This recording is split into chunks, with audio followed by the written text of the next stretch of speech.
This is the worst new SUV you could buy today. It's a 3-cylinder SUV. Don't buy a new car and don't buy a new truck. There is no modern pickup truck made today that is reliable. How in the hell are y'all buying these new trucks? Millions of Americans are taking a hard look at their brand new trucks, and some are deciding they've had enough. Instead of keeping an expensive new vehicle they no longer want, they're heading back to the dealership and walking away. So what's really driving this shift? The answer might surprise you. Stick around, because we're breaking it all down. And if you enjoy this kind of content, hit like and subscribe so you don't miss the next one.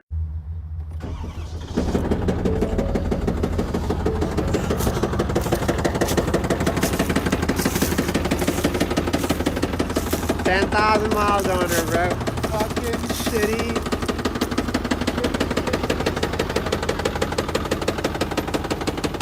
...2024 with 10,000 miles, and this is what she sounds like. Is this how my Power Stroke's supposed to sound like? Yep. Okay, GMC. My question is, why are you designing transmissions that only last 30,000 miles? Yeah, this truck is dog shit. For 100 grand, you get this GMC Denali, and it's gonna break down. Just a heads up to everyone else that are buying these pieces of garbage. We got a new Yukon Denali that blew out the front end, so that's getting towed. And as we're watching that, look over here into the parking lot. The new Ram over there, and it's puking coolant everywhere. So that one will be next. That one will be next on the tow truck right away here. We have never seen such poor quality out of Toyota ever. This is a brand new Tundra right here. It looks like the sun reflected off a window and melted a line across the whole front end of this truck. That's probably $1,500 worth of damage right there, just by the sun. That's crazy. These auto manufacturers really need to step up their quality game for the price we're paying for these trucks.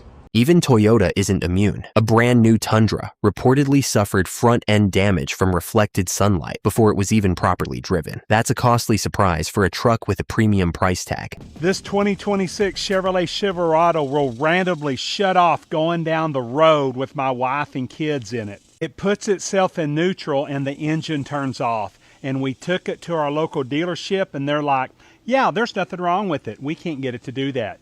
But it's happened to us 4 times, and that scares the living hell out of me. So please like and share this post to help raise awareness. Maybe I'll come across a technician somewhere that knows the actual fix, because I'm probably going to have to get rid of this brand new pickup because I don't think it's safe for me and my family. It scares me and my wife that it just shuts off going down the highway. I'm Brett B from Texas. If you've had this, please share it with me too. I want to hear y'all's input, but yeah, Chevrolet, you need to do something about this. These new trucks are just way overpriced. This truck right here had an MSRP of $55,000 when I bought it. Then that did not include the 23-inch rims, side steps, and also does not include the Lear topper, obviously. It is very easy on these new trucks to get massive discounts. I got this truck out the door at 42 grand at a $55,000 MSRP, including the wheels. And those are, you know, if you price out the wheels and tires, it's about a $5,000 combination. Y'all know that I've had all these problems with GMCs, right? And now I got a problem with my Ford. Got rid of my GMCs. I'm a diehard Ford guy. Listen to this.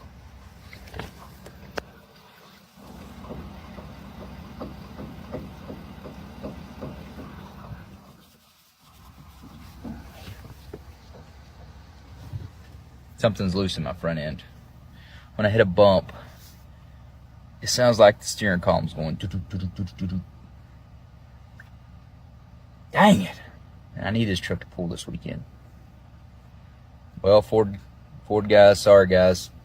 These GMC fans are gonna have a field day with this one. I guess you can't get nothing good nowadays. 2024 model, F450 Ford.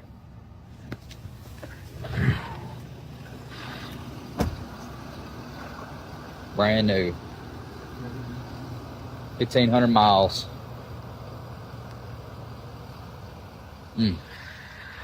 ditched GMCs for a brand new F4 Vivo 1,800 miles and already got front-end clunks before a weekend pull. Brutal. GMC fans will have a field day. New rides ain't what they used to be. Fingers crossed for a quick fix. All right, so I'm starting to think I got a lemon here. Come to get in the truck today, and I mean, we got no power whatsoever. So I'm gonna have one of my guys come and jump it off, because I'm definitely not jumping it off with the Corvette. So this is just my luck with this motherfucker. Yesterday the radio went out, now it won't start. Lovely. Well, I got the truck started. Now I don't have any steering and I'm limited to like 43 miles an hour. I swear, man. The radio's working. It wasn't working yesterday, but it's working today. Oh man, this truck literally has now 1,800 miles on it, and it has left me stranded 2 times. So I don't know. All right, so the truck now decides that it wants to run, so I'm gonna try and get this to Fort Walton and hopefully not break down on the side of the road in the process. So wish me luck, y'all. Wish me luck. It does have rear climate, USB ports. It does have fabric. That's the only thing I don't like. I might go with cat skin later on. I've had it a year and, you know, I haven't done anything to it just yet besides what I did in the bed. But yeah, it sucks. Trucks have really just actually kept up with inflation. They haven't gotten that much more expensive, like relative to the inflation price, than they were in the early 2000s. But to me, they're just built so much cheaper. They're just not going to last as long. Got a Chevy with some rust on her. This is a 2025 with about 15,000 miles on it. Again, 2025, 15,000 miles on her. She's seen better days. It seems like the other manufacturers that paint their frame tend to do a little bit better. But she's still pretty freaking new, and if you don't know, GM, well, they use like a wax coating. Here you go. You can see getting down to bare metal. So that's just bare metal right there. It's not painted. And I don't know why GM does that, but you can see like our leaf spring. That's actually painted metal, and it's in a lot better shape than the frame that's surrounding it.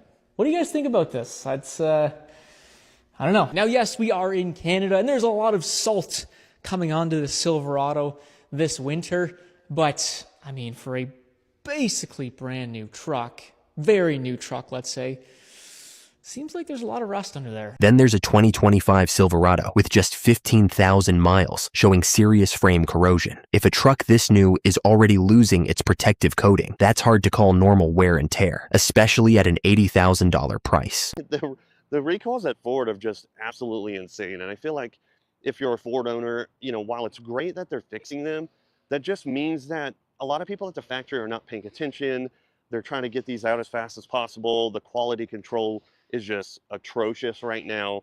And, you know, when companies start cutting corners in the name of being cheap, saving money, and just kind of getting stuff out as fast as they can, then you have things like Ford having the most recalls in history, and it's just honestly quite frustrating. Imagine you buy a new vehicle and you've got to continually keep taking it in every couple of months for the next recall and the next recall and the next recall. I don't know about you, but that would be incredibly annoying, especially when most of these trucks are $60,000, $65,000 and even way higher. But that's not even the end of the recall chaos. Ford just recalled over 422,000 vehicles over a windshield wiper issue.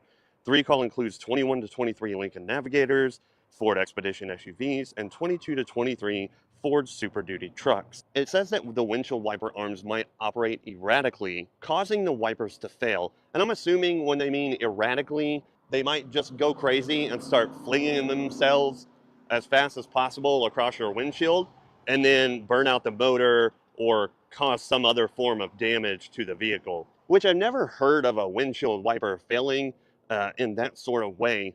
That's kind of a little bit quirky. I wonder if it's like a short or something. That doesn't make any sense, but kind of weird for windshield wipers to be freaking out on you. And Ford owners have plenty to worry about. The company has faced massive recalls, including hundreds of thousands of trucks affected by windshield wiper failures. When a $65,000 truck keeps returning to the shop, people start questioning whether quality is keeping up with production. New generation Toyota Tacomas are not holding value like the old ones are. This is a 2020 Tacoma SR with 26,000 miles, $28,000. And now here's a 4-year-old Toyota Tacoma, 17,000 miles, $34,000. Just because it's newer does not mean it's better. And the funniest part to me is this new 4-cylinder has the same horsepower basically as the old 6-cylinder, and they get about the same gas mileage. So there's no real advantage with the new 4-cylinder over the old 6-cylinder, except you know the reliability with this 6-cylinder, and we don't know about the reliability with this new 4-cylinder. And one of the worst things Toyota did is now the extended cab, this does not open up anymore, and there's no longer back seats in the extended cabs. That's absolutely wild, and the door doesn't open. Like, we went backwards in innovation. Now, I will say the interior does look updated, right? Like, it looks updated, but does that mean it's really any better?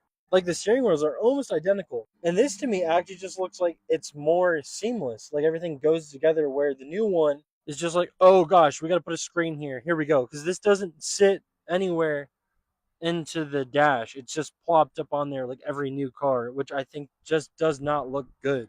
But that to me is, why didn't they just make this a single cab? Why do you have to get this weird half cab where you don't get a door and you don't get any back seats? And Ford owners have plenty to worry about. The company has faced massive recalls, including hundreds of thousands of trucks affected by windshield wiper failures. When a $65,000 truck keeps returning to the shop, people start questioning whether quality is keeping up with production. You know, I've been seeing online a lot of people complaining about their new vehicles that they buy. And when I say new, I mean like 2018 all the way up to 2026s, and they're full of nothing but problems. Mainly electrical problems. Not to mention you're driving a data harvesting center down the highway and not even realizing it. But it gives the consumer the aesthetic like they're buying something really, really expensive and nice because they put an iPad in the dash. You people keep doing it without realizing it. You're giving up your freedoms. You need to stop that right now. Get yourself a 1988 Ford F250. Come on. Even a Chevy Square Body. They do a great job too, brother. Don't hate. Patrick, why don't new trucks last? So, a lot of different reasons. A big one that I will preach about for a long time, I guess, cylinder deactivation. Seems to cause a lot of issues. You're adding moving parts. GM's been using it for a long time. They call it AFM for active fuel management. Dodge is calling it MDS for multi-displacement. And I think Ford's like VDE for variable displacement engine. They all essentially do the same thing, albeit sometimes in different ways. I guess the most common ones would be GM that we've seen a lot of failures with.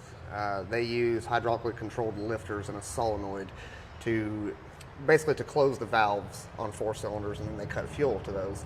Well, that sounds like a great idea, and I mean, yeah, you do get a little bit of economy for it, or from it, but those extra moving parts, those lifters fail, and it is not a cheap repair, especially when you start wiping cam lobes and things like that. So that's one big one. Another one is, and this is another thing I think is really emissions driven, but transmissions have been getting more and more complex. So you get into these 8 and 10 speed transmissions, we're seeing failures all over the place. I'm talking like 50, 60,000 miles on a truck that is used as a grocery getter. That is unacceptable in my opinion. But again, you have all these extra gears, you have all these extra moving parts. There's a lot more going on in there. They're trying to squeeze everything they can out of it. You can only fit so much in a box that's this big. And you can't make the box bigger without making the truck bigger. So that's kind of where I stand with it. But yeah, we see a lot of premature failures on variable displacement. There's cylinder deactivation with engines, and transmission failures, just catastrophic internal failures. Yeah, but that's kind of where I'm at with it. And we see a lot of failures too out of these half-ton trucks that people just tow light campers, boats, stuff like that with. But early 2000s, everybody was towing with half-tons. What changed there? How many gears are in the transmission? Just shoving more into the same size package. That is the biggest part of it to me. I mean, you can kind of help alleviate that by getting more frequent with fluid flushes and things like that, but they're still just going to keep seeing issues, man. There are too many moving parts in that tiny little box. Alright, that's the end of the video. If you liked it, don't forget to like and subscribe. See you in the next video.